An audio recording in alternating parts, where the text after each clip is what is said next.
हमने कुछ कुछ घटनाओं के बारे में कभी चिंता ही नहीं की। एक शख्स मुफ्ती मोहम्मद सईद 86 में चीफ मिनिस्टर था।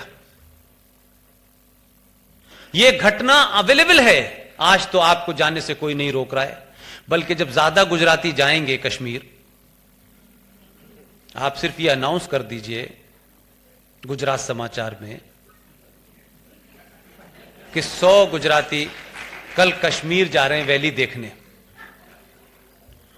कुछ लोग टॉर्च लेके देखेंगे कहां कहां गए हैं, उनको लगेगा कि ये तो बगैर इंची टेप के हो सकता है इतनी जमीन कल इनकी हो जाए। तो अब तो आपके पास परमिशन है, कोई रोक नहीं रहा है।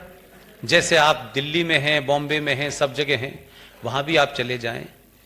तो आप सोचिए कि 1986 में यह ट्रायल किया गया, यह टेस्टिंग की गई, हमने ध्यान नहीं दिया इस बात पे। पहली बार महबूबा मुफ्ती के अब्बा जान, उनके रहते हुए 500 कश्मीर में मंदिर तोड़े गए थे, उनकी चीफ मिनिस्ट्री में। वो पहला टेस्ट था कि कश्मीर में रिएक्शन कैसा होगा और देश में कैसा होगा। आपने रिएक्ट नहीं किया, तो 19 जनवरी 1990 को क्या हुआ? जिस शख्स को पहली बार उसी राज्य का इस देश का पहला आदमी, पहला मुसलमान इस देश का गृह मंत्री बना 2 दिसंबर 1989 को वीपी सिंह की सरकार में,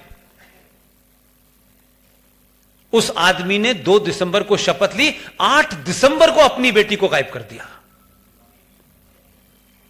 और पहली बार 4 बड़े आतंकवादी छोड़े गए। फिर तो यह सिलसिला इतना खूबसूरत था। फिर गुलाम नबी आजाद के घर से कोई चला गया, 27 आतंकवादी छोड़े। फिर सैफुद्दीन साहब के घर से कोई चली गई, फिर छोड़े। लेकिन वो कब कौन गया कौन आया, ये नहीं, आतंकवादियों को छोड़ दिया गया।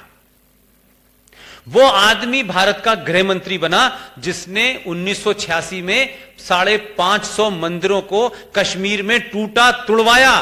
सरकार ने उस पर कोई जोर नहीं दिया और दिल्ली वाले तो खामोश थे।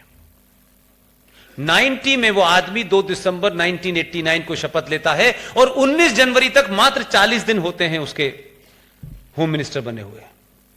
और पूरी दुनिया का सबसे बड़ा जिनोसाइड, आधुनिक दुनिया में इससे बड़ा जिनोसाइड नहीं हुआ कि अपने देश के उस धरती के कृष्यप ऋषि की संतानें, जो उस धरती के मूल निवासी थे, उनको धर्म और उनकी पहचान के नाम को आपने मस्जिदों और इस्लाम और कुरान का सहारा लेकर के मारा, पीटा, रेप किया, मर्डर किया। वो अपनी धरती से बेघर हो गए। मात्र 40 दिन के अंदर यह अपरेटस काम किया।